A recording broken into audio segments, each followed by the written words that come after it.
लग्न समारंभांमध्ये वाढला जाणारा अननसचा शिरा आज आपण घरच्या घरी कसा बनवायचा ते पाहूयात। त्यासाठी कढईमध्ये 1 चमचा तूप घालून त्या तुपामध्ये कट करून घेतलेले अननसचे काप त्या तुपामध्ये ऍड करूयात। तुपाऐवजी तुम्ही तेल वापरला तरी चालेल। त्यानंतर यामध्ये 1 चमचा साखर ऍड करूयात, म्हणजे आपला अननसचे जे काप आहे ते छान असे नरम पडतील। आणि कट करून घेतलेले ड्रायफ्रुट्स सुद्धा ऍड करूयात आणि 2 मिनिटभर झाकण ठेवून हे स्टीम करायला ठेवूयात, म्हणजे अननसचे काप छान असे नरम होतील आणि त्याचा कलरही ब्राऊन होईल।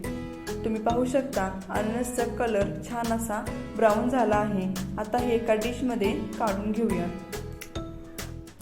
त्यानंतर त्याच कढईमध्ये गरम करायला आवश्यकतेनुसार पाणी ठेवूया। शिरा तर तुम्ही रोजच खात असाल, पण या पद्धतीने तुम्ही पायनॅपल शिरा एकदा करून तर बघा, रोज बनवून खाल। पाणी छान असं गरम झालं आहे। आता पुन्हा त्याच कढईमध्ये रवा छान असा ब्राऊन होईपर्यंत व्यवस्थितपणे परतून घ्यायचा आहे। रवा छान असा कलर येईपर्यंत भाजल्यामुळे तो दाणेदार तसेच लुसलुशीत होतो। शरीरासाठी अननसचे भरपूर असे फायदे आहेत, त्यामुळे अधूनमधून तुम्ही अननस खात जा। जर तुम्हाला अननस जात नसेल तर त्याचा शिरा किंवा एनी टाइम तुम्ही उन्हाळ्यामध्ये ज्यूस जरी बनवला तरी चालेल। रवा छान असा भाजला आहे।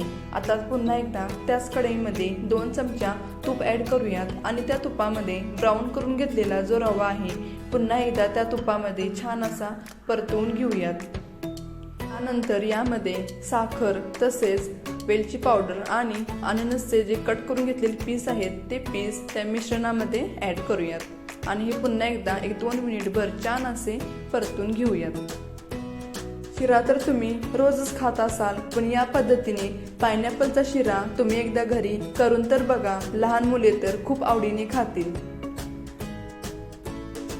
मिश्रण छान असे मिक्स झाल्यानंतर यामध्ये आता आवश्यकतेनुसार पाणी ऍड करूयात। मी तर अर्धी वाटी रव्यासाठी 1 वाटी गरम पाणी ऍड केलं आहे।